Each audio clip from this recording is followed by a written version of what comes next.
Okay guys, my new WinMax generator came in today. This is the HY400 5-blade low wind model. I'm going to go on the record and say I do not work for WinMax. I'm not an installer, I'm not an authorized dealer, and I just purchased this because I want to find the best low wind model for my home.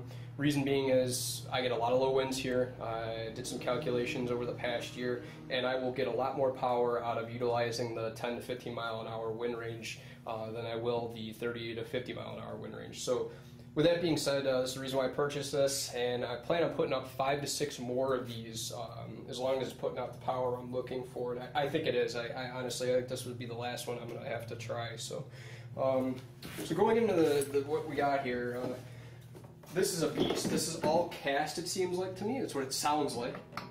It does not feel like aluminum. It's very heavy. Everything on it is welded. There's nothing that's bolted together on this, including that is cast too as well. I was kind of worried if it was plastic. I didn't ask them. Looking at the pictures, they look like they're plastic, but these are well made. So going into the PMA itself, this is so easy to turn, I'm not going to lie. This is like, there's no cogging feeling to this whatsoever. And it spins like a champ. I'm anxious to see the power that this puts out. So that's the generator. The other thing too is it puts out AC, 3-phase AC. So when this comes out AC, you're able to use a lower gauge wire as opposed to DC for voltage drop reasons. Now if you're interested in finding out voltage drop, you can find some calculators online that are quick and easy. You put in your type of voltage, your type of power, your distance, and it'll tell you the drop, your percentage you're getting.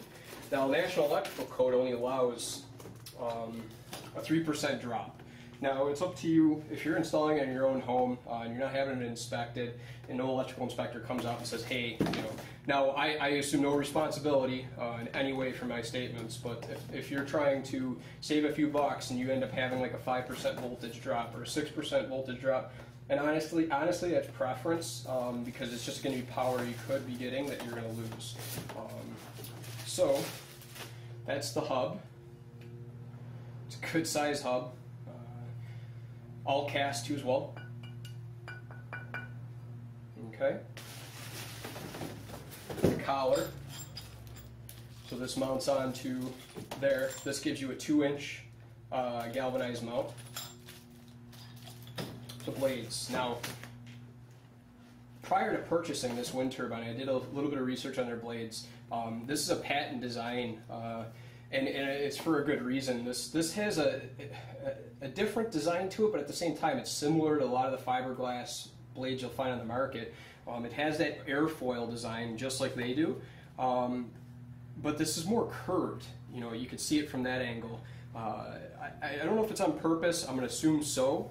It seems like it would capture more wind to me. There's a lot more mass and surface area to this. Along with that, there's a lot more mass and surface area to this.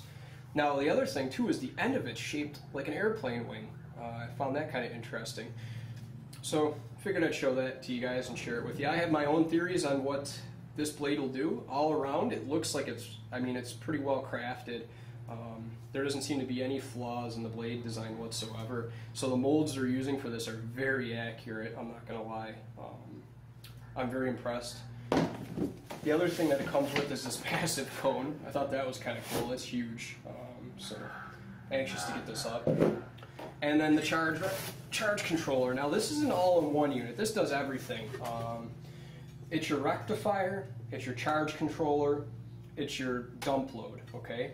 And your start-stop switch. You could stop the turbine and dead short it from this switch at any point in time to work on it. Don't recommend doing it in a 30 mile an hour wind, but obviously in a 10 mile or 15 mile an hour wind, it's going to stop your turbine no problem. I don't know how it's going to do in a 20, so don't quote me on it, or a 30.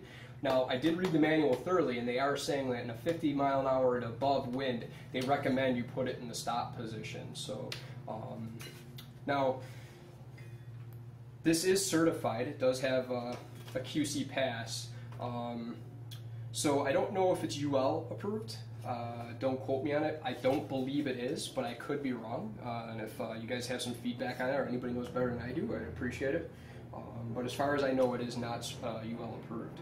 But bang for buck, all around. You get everything. This is all set. You know, you wire in your 3-phase, you bring your DC out, you have everything right into this, and you're charging your batteries. That's it. You could put meters on it from there if you want.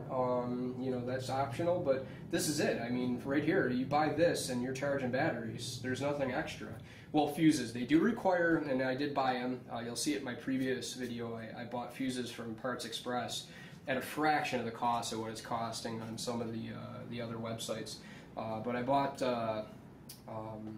DC 100 amp fuses.